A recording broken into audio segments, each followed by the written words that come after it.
সুজির হালুয়া তো আমরা কম বেশি সবাই বানিয়ে থাকি। পারফেক্ট সুজির হালুয়া, কালার ঠিকঠাক রেখে, জলের পরিমাণ ঠিকঠাক রেখে, সব কিছুর পরিমাপ সহ কি করে সুজির হালুয়া তৈরি করবে আজকের ভিডিওতে সেটাই শেয়ার করব। আসসালামু আলাইকুম, কেমন আছো তোমরা সবাই? নতুন একটি রেসিপিতে তোমাদের সবাইকে স্বাগত জানাই। অনেক সময় এই হালুয়া রুটি বা পরোটার সাথে বা আমরা সবে বাড়াতে তো খেয়ে থাকি। দেখে নাও তাহলে আজকের রেসিপি। ভিডিও শুরু করার আগে একটাই রিকোয়েস্ট, চ্যানেলটিকে যদি সাবস্ক্রাইব না করে থাকো তাহলে সাবস্ক্রাইব করে দিও। ফেসবুক থেকে দেখলে পেজটাকে ফলো করতে ভুলো না। এখানে আমি কড়াইয়ে নিয়েছি হচ্ছে সাদা তেল। আমি এখানে 2 চা চামচের মতো নিয়েছি সাদা তেল, আর দিয়ে দিলাম হচ্ছে 2 চা চামচের মতো ঘি। তোমরা চাইলে পুরো হালুয়াটাই ঘি অথবা সাদা তেল দিয়ে করে নিতে পারো। যখন এটা খুব ভালোভাবে গরম হয়ে আসবে তখন ওর মধ্যে এবার দিয়ে দেবো হচ্ছে সুজি। আমি এখানে 1 বাটি সুজি নিয়েছি। তোমরা যে যেরকম কোয়ান্টিটি করবে সেই অনুযায়ী নিয়ে নেবে। আমি দিয়ে দিলাম হচ্ছে 1 বাটি সুজি।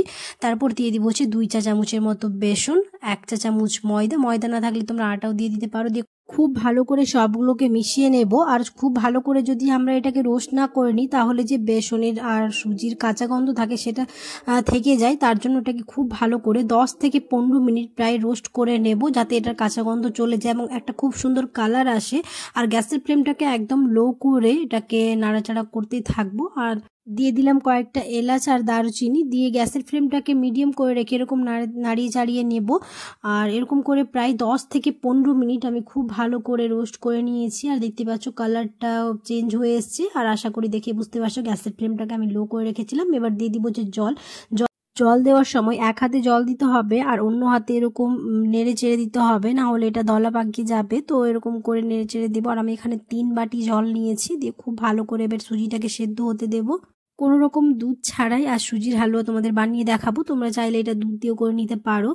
এরকম করে 4 থেকে 5 মিনিট খুব ভালো করে নাড়িয়ে চাড়িয়ে নেব। আর গ্যাসের ফ্লেমটাকে মিডিয়াম করে রাখবো। এবার এই পর্যায়ে আসলে এবার এর মধ্যে দিয়ে দিব হচ্ছে চিনি। আমি এখানে 1 বাটি চিনি নিয়েছি, মানে ওই 70 গ্রামের মতো চিনি নিয়েছি। তোমরা তোমাদের স্বাদ অনুযায়ী চিনি দিয়ে দেবে। আর খুব কম মিষ্টি হলেও সুজির হালুয়া খেতে ভালো লাগে না, তো একটুখানি পরিমাপ করে আর দিতে হবে। আর একটুখানি আমি নুন দিয়েছি, অনেকে পছন্দ করো না, আমার ভালো লাগে তাই দিয়েছি। তোমরা চাইলে এটা স্কিপ করে নিতে পারো। যারা রুটি বা পরোটার সাথে খাবে তারা এরকম করে নামিয়ে নিতে পারো। আমি একটুখানি শক্ত করে রাখবো, মানে মিডিয়াম করে রাখবো, তার জন্য আমি এটা বন্ধ করিনি। আর নামানোর 1 থেকে 2 মিনিট আগে দিয়ে দিলাম হচ্ছে 1 চামচ ঘি, তাহলে কালারটা খুব ভালো আসবে।